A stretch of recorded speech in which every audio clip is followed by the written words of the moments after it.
नमस्कार साथियों, स्वागत है आप सभी का गौतम क्लासेस ऑफिशियल पर। मैं संजीव राठौर आप सबका स्वागत करता हूं आज के इस इम्पोर्टेंट सेशन में। 10 मिनट शो की सीरीज में आज बारी है एक ऐसे टॉपिक की जिसके 1 या 2 क्वेश्चन आपके सभी एग्जाम्स में फिक्स हैं। फिर वो चाहे DSSB का एग्जाम हो, KVS NVS का एग्जाम हो या टीचिंग का कोई और एग्जाम हो जिसमें ग्रामर के 5 क्वेश्चन भी आते होंगे, इसका एक आपको जरूर मिलेगा, चाहे कोई भी एग्जाम हो। तो चलिए शुरू करते हैं इसको और समझने का प्रयास करते हैं। देखो, कंडीशनल सेंटेंस हम लोगों को इसलिए पढ़ना पड़ता है क्योंकि हम लोग अपने कॉन्सेप्ट को एग्जाम के अकॉर्डिंग या अपने कॉन्सेप्ट को हम मीनिंग के अकॉर्डिंग सॉल्व करते हैं, यही गलती कर लेते हैं। हमारे PDF के लिए आप हमारे एप्लीकेशन सिलेक्शन पथ एप्लीकेशन को डाउनलोड कर सकते हो, जहाँ से आपको मेरी सारी PDF मिल जाएंगी। कल से ही कई सारे बच्चे पूछ रहे थे कि मुझे एक ऐसा बैच चाहिए जिसमें प्रैक्टिस सेट हो, मॉक टेस्ट हो। तो मैंने कई बार बोला कि इस बैच को आप ज्वाइन कर सकते हो। इसमें प्रैक्टिस टेस्ट भी है, मॉक टेस्ट भी है, मेरे सारे बैचेस भी हैं, मेरा लाइव बैच भी मिल जाएगा और बाकी subject maths, reasoning, Hindi, English, GK GS सबके मॉक टेस्ट, सबके प्रैक्टिस सेट, सबकी लाइव टेस्ट, सबके रिकॉर्डेड वीडियो सब आपको इसमें मिल जाएगा। तो आज के पैटर्न पर, आज के टॉपिक पर अगर हम बात करें तो आज का टॉपिक हमारा कंडीशनल सेंटेंस। देखो, कंडीशनल सेंटेंस के बेसिक को समझो। कंडीशनल सेंटेंस का सीधा मतलब है कि दो लोग हैं, आपस में शर्त लगा रहे हैं। अब शर्त भी ऐसी जगह लगाई जा सकती है जहां शर्त लगाने की गुंजाइश हो। कोई मेरे सामने खड़ा हो जाए और कह दे कि शर्त लगा लो सर, कल सूर्य पूर्व में निकलेगा, तो हम कहेंगे अब पागल है क्या, इसमें क्या शर्त लगेगी, वो तो आएगा ही आएगा, सूर्य तो पूर्व में निकलेगा ही निकलेगा। तो इसमें शर्त लगाने की कोई गुंजाइश नहीं है। अब शर्त कहां कहां लग सकती है इसका निर्धारण करेंगे हम लोग मिलकर। कंडीशनल सेंटेंस आपके 4 तरह के होते हैं। सबसे पहला zero conditional sentence. Zero conditional sentence क्या होता है कि इसमें सिर्फ फैक्ट पर बात होती है और दोनों क्लॉज मतलब मेन क्लॉज और सबऑर्डिनेट क्लॉज हमेशा सिंपल प्रेजेंट में होंगी और इसके क्वेश्चन नहीं पूछे जाते हैं।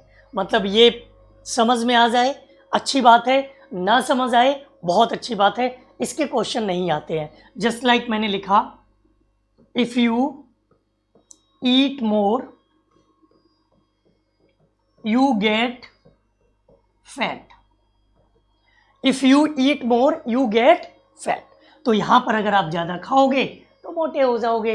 ये फर्स्ट कंडीशनल नहीं है, ये जीरो कंडीशनल है। जीरो कंडीशनल मतलब हम एक फैक्ट की बात करते हैं, एक साइंटिफिक फैक्ट की बात करते हैं, एक जनरल फैक्ट की बात करते हैं और ये दोनों क्लॉज सिंपल प्रेजेंट टेंस में रहती हैं। ये तो हो गए फर्स्ट कंडीशनल। फिर बात आती है सेकेंड कंडीशनल, फर्स्ट कंडीशनल की। जीरो कंडीशनल के बाद फर्स्ट कंडीशनल। देखो, फर्स्ट कंडीशनल सेंटेंस क्या है? कंडीशनल सेंटेंस में केवल टेंस और मॉडल वर्ब का गेम है। फर्स्ट कंडीशनल में जो सबऑर्डिनेट क्लॉज होगी, सबऑर्डिनेट क्लॉज कैसे पहचानोगे? सबऑर्डिनेट क्लॉज पहचानोगे जिसकी शुरुआत if, as well as soon as, if only, when, where, why, until, unless। अगर कोई भी क्लॉज आपकी इन शब्दों से शुरू हो रही है, अगर कोई भी क्लॉज आपकी इन शब्दों से शुरू हो रही है तो वो सबऑर्डिनेटिंग क्लॉज है। और सबऑर्डिनेटिंग क्लॉज फर्स्ट कंडीशनल में सिंपल प्रेजेंट में बनाते हैं। सिंपल प्रेजेंट मतलब प्रेजेंट इंडेफिनिट, या कई बार आपको इसमें इज MR भी मिल जाएगा। और मेन क्लॉज में आपको हमेशा विल, शैल, कैन, मे, इनके साथ हम first form of the verb use करते हैं। वर्ब की फॉर्म का ध्यान रखना, मेन क्लॉज में सिर्फ आप विल, शैल, कैन में फर्स्ट फॉर्म यूज कर सकते हो। वीडियो के लास्ट में एक ऐसी ट्रिक बताऊंगा, 5 सेकंड में सॉल्व कर लिया करोगे। जैसे हमने लिखा if you come to me I will teach you English. अब इधर देखो आपको सिंपल प्रेजेंट मिल रहा है, इधर हमने बिल के साथ फर्स्ट फॉर्म यूज की है। एक चीज जो आपको याद रखनी है वो मैंने आपको क्लॉज में बताया भी है कि जब भी हमारे पास इफ क्लॉज होगी, मतलब सबऑर्डिनेटिंग क्लॉज होगी जिसकी शुरुआत is, as if, as well as soon as, if only, when, where, why, until, unless, इनसे होगी, इनके साथ इस वाली क्लॉज में कभी मॉडल वर्ब नहीं आएगी। जैसे ही ये पार्ट खत्म होगा उसके बाद आप मॉडल वर्ब यूज कर सकते हो, ठीक है। इस वाले पार्ट में कभी मॉडल वर्ब नहीं आएगी। ये रहा फर्स्ट कंडीशनल। बात करते हैं सेकंड कंडीशनल की।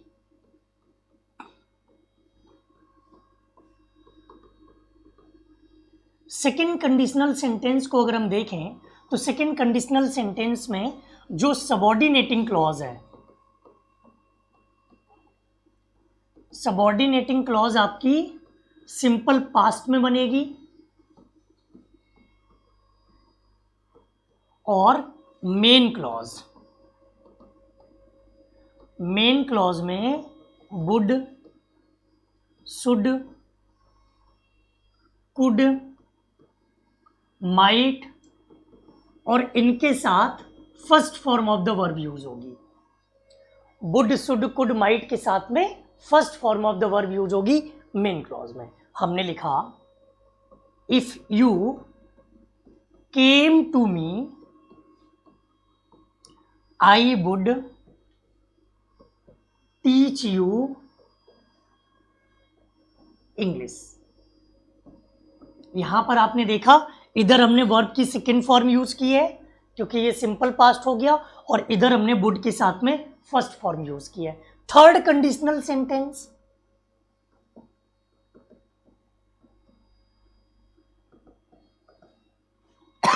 अगर हम थर्ड कंडीशनल सेंटेंस की बात करें तो इसमें सबऑर्डिनेटिंग क्लॉज, सबऑर्डिनेटिंग क्लॉज में आपको पास्ट परफेक्ट टेंस यूज करना है। पास्ट परफेक्ट टेंस का मतलब क्या है? हैड के साथ third form of the verb. Past perfect tense मतलब हैड के साथ वर्ब की थर्ड फॉर्म। और मेन क्लॉज में सबसे ज्यादा यही पूछा जाता है। मेन क्लॉज में would have, should have, could have और माइट हैव, इनके साथ आपको third form of the verb use करनी है।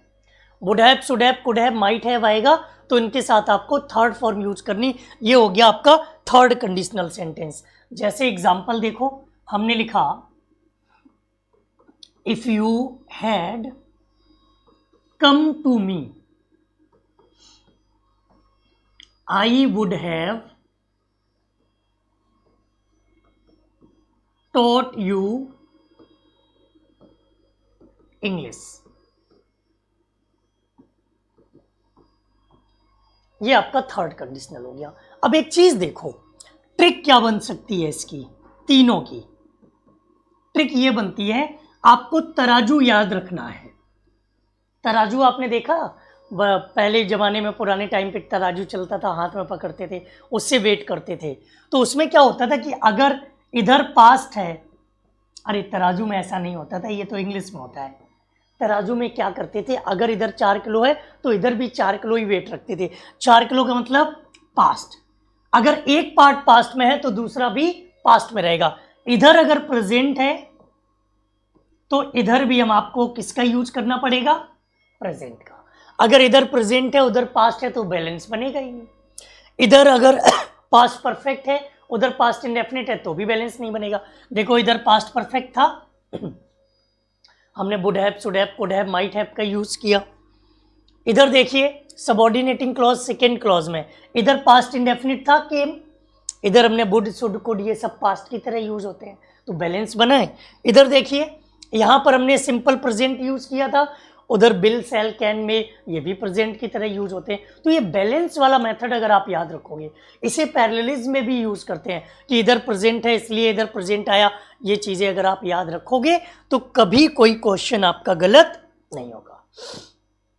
और एक बात और मैं आपको बता दूं, ये जो टाइम अभी है, ये टाइम है सही डिसीजन लेने का और जल्दी डिसीजन लेने का। आपको किस बुक से पढ़ना है ये डिसाइड कर लीजिए जल्दी, किस टीचर से पढ़ना है ये भी डिसाइड कर लीजिए जल्दी, किस कोर्स से पढ़ना है ये भी डिसाइड कर लो जल्दी, किस यूट्यूब चैनल से पढ़ना है ये भी डिसाइड कर लो जल्दी।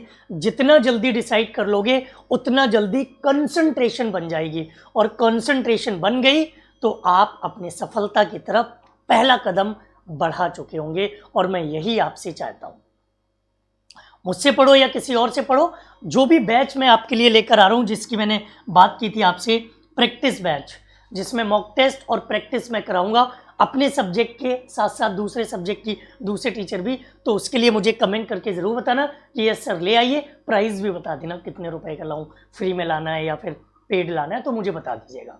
अभी के लिए इतना ही, और भी क्लासेस चाहिए तो जुड़े रहिए मेरे साथ, और इसी तरह के छोटे छोटे वीडियोस देखो और ये वीडियोस दूसरों को शेयर ज़रूर करिए। थैंक यू, नमस्कार।